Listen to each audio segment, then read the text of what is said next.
effectivement, vous l'avez bien compris, il est important quand on commence son orientation, déjà la première étape c'est de bien comprendre les entreprises qui recrutent, c'est de pour en découvrir à la fois les métiers et les formations qui vont en découler.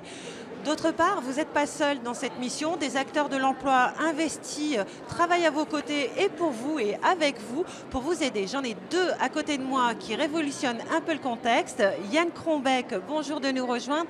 Et Vincent Belay, bonjour. Yann Crombec, vous êtes vice-président à la jeunesse et au sport du Conseil régional. Alors tout d'abord, est-ce que vous pouvez très rapidement nous rappeler les actions, les rôles, les missions en termes d'orientation du Conseil régional ? Alors la région au niveau de l'orientation travaille en synergie avec les acteurs, peut-être plus d'ordinaire avec les demandeurs d'emploi que l'ensemble du public, puisque la volonté politique ça a été d'intituler formation tout au long de la vie. Et la formation nécessite en amont de l'orientation. Donc le but, c'est bien de mettre sur les territoires, notamment les 27 contrats territoriaux emploi-formation, les structures en synergie pour que l'ensemble de nos concitoyens puissent avoir accès à l'information pour une orientation de qualité.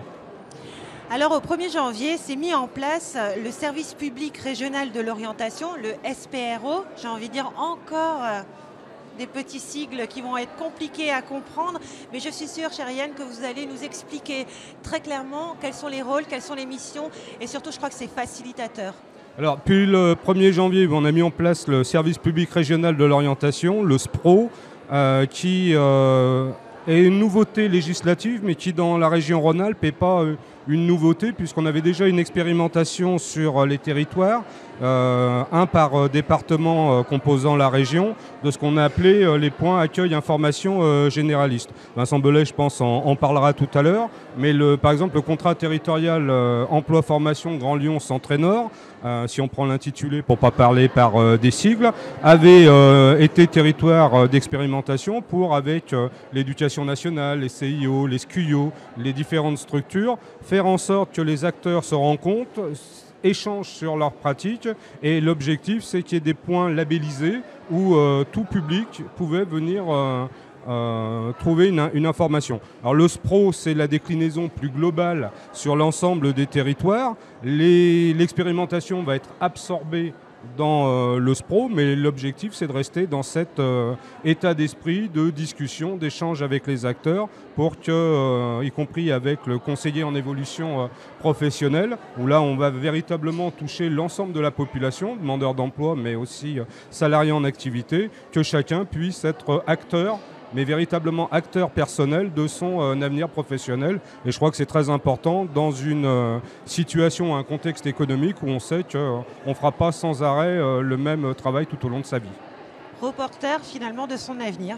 Bah oui, c'était peut-être pendant longtemps on a eu l'impression qu'on orientait les gens pas contre eux, mais sans forcément les associer pleinement. Là, l'idée, c'est véritablement que les individus soient acteurs de leurs choix. Pour être acteurs de ces choix de manière construite et cohérente, il faut qu'ils aient accès à l'information. Et donc, c'est tout le but, c'est de faire partager l'information, que chacun échange sur l'information qu'il peut avoir, discuter avec les branches professionnelles pour les métiers qui recrutent, voilà, et puis pour aiguiller au mieux de leur volonté les concitoyens qui pousseront la porte de ces points d'accueil. Merci Vincent. Merci. Vincent, vous êtes avec nous. Vincent Belay, je le rappelle, vous êtes directeur de la Maison de l'Emploi de Lyon. On vous connaît sur les questions d'emploi et de formation, peut-être un peu moins sur la question de l'orientation. Vous êtes une partie prenante importante justement du service public régional de l'orientation. Est-ce que vous pouvez nous expliquer quelles vont être vos actions et vos missions dans ce projet ? Bien sûr. Yann Crombec l'a dit, la région est à l'initiative d'un certain nombre d'actions pour rendre lisible ce que font énormément d'acteurs sur ce territoire. Et la Maison de l'Emploi et la Formation, elle a plusieurs rôles dans la mise en place de ce nouveau service public régional de l'orientation. Elle a un rôle de coordination des acteurs, qui va être rediscuté d'ailleurs, et un rôle aussi d'animation de l'ensemble des structures qui participent à l'orientation, et elles sont très nombreuses, les pôles emploi, les missions locales, les PLI, les CIO, le CRIGE, les BIGE, j'en oublie, le Centre d'information des femmes et des familles, le Fonds GESIF, bref, il y a énormément d'acteurs.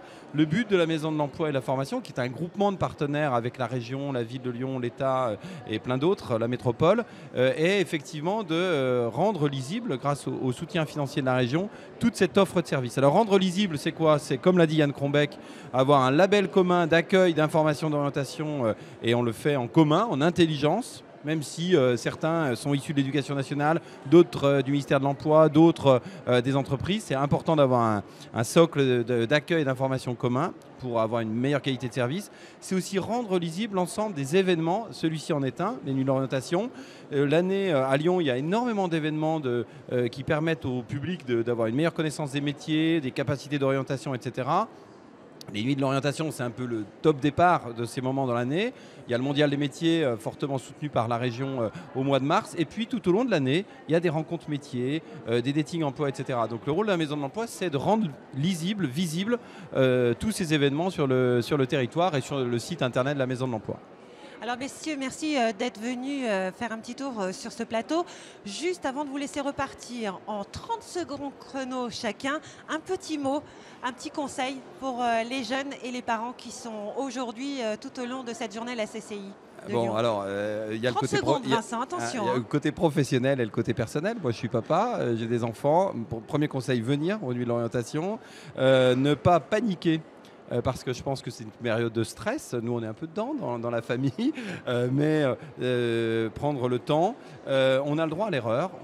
Par contre, avoir de la curiosité. La plupart des métiers que nous occupons aujourd'hui n'existaient pas il y a 10 ans. Donc, on a le droit d'expérimenter, on a le droit d'être curieux, on a le droit de poser des questions à des professionnels, et les nuits de l'orientation sont là pour ça. Yann, 30 secondes chrono. Alors 30 secondes, comme l'a dit Vincent, s'informer, donc venir, échanger avec les professionnels qui passent de leur temps ce soir pour échanger sur leur métier, donner la réalité de ces métiers, et puis continuer tout au long de l'année à mûrir, à échanger, à participer à l'ensemble des événements, parce qu'on ne détermine pas non plus son avenir en une soirée. Je crois que c'est important que les jeunes et les moins jeunes viennent se renseigner, puis après il faut qu'ils continuent à échanger sur le sens qu'ils veulent donner à leur avenir.